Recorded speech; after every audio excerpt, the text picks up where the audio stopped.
Thank you for joining me and welcome to episode 16 of Hobson's Choice. I'm Michael G. Hobson, and in this episode the G stands for game versus business.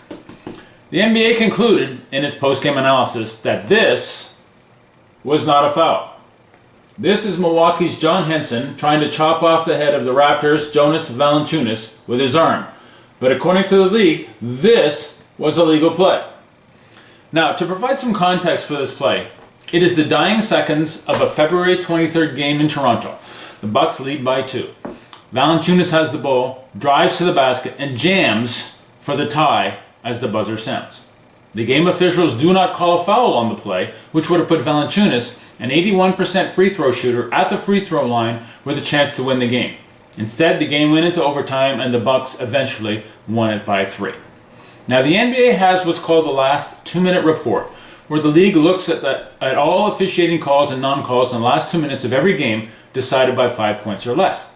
In their report, following this game, the league concluded that the officials made the right call or non-call. The league concluded that this was not a foul.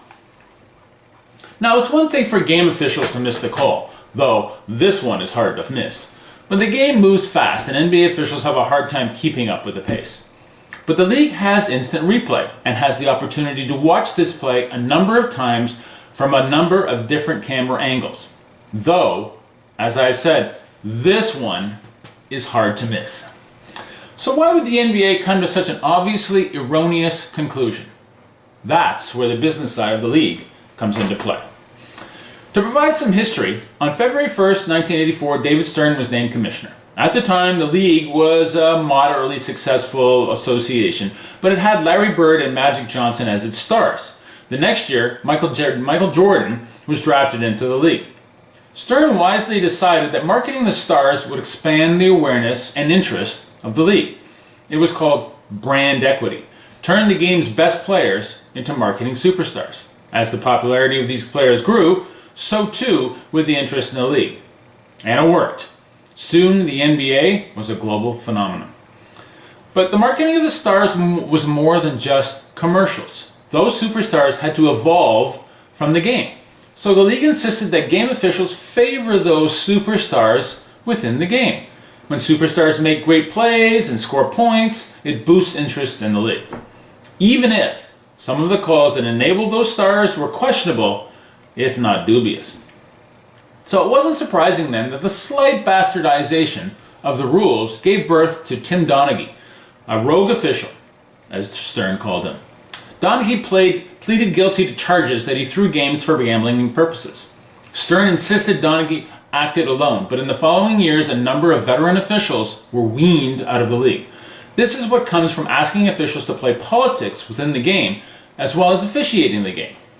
It's a double-edged sword. Now, the numbers do not lie. In 1986, the league earned $255 million in ticket sales and television revenue. 10 years later, that number had increased to $1.2 billion. In 2014, the league signed a 9-year, $24 billion deal with ESPN and Turner Sports. What's one Tim Donaghy, more or less? The problem now is that the game is so popular, the league doesn't need its officials to play politics anymore. It doesn't need its officials to boost the popularity of its players. The players are already stars. But the league can't change. It has gone too far down the hole and has no way to climb back. The favoritism bestowed upon certain players and certain teams is so ingrained into the fabric of the game that it can't be stopped. There are so many stars in the league now, and they all feel they deserve special treatment. Why? Because most of the time they receive it. When they don't, they complain. You wonder why there's so much complaining by players in the NBA? That's why. If you tell a child it's okay to do something one day, but it's not okay the next, it confuses them and then angers them. Players complain because the same play is called a foul some of the time, and some of the time it isn't.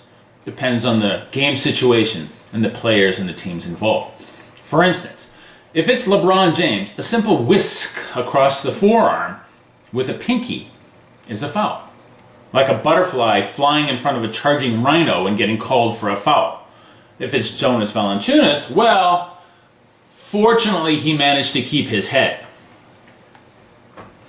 For their $24 billion, the US networks get to televise the games they choose. The games they believe will draw the highest ratings in the US marketplaces and make them the most money. There is one outlier in the league, the Toronto Raptors. Toronto is not a US media market and therefore earns the networks very little. Now, Toronto is a strong basketball marketplace, but the majority of the money earned by the franchise stays in Canada, naturally. But because of this, the US networks have very little time for Toronto. The networks don't consider Toronto to be important, and if the networks feel that way, so too does the league. The only way out of this conundrum is for the Raptors to win the championships. Then the networks and the league will have no choice but to pay attention to them.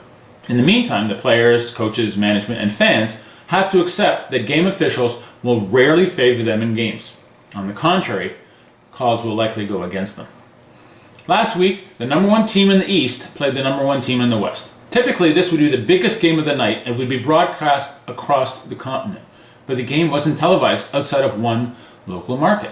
Why? Because Toronto is one of those teams, and the US networks aren't thrilled with only getting half of the ratings pie for the night.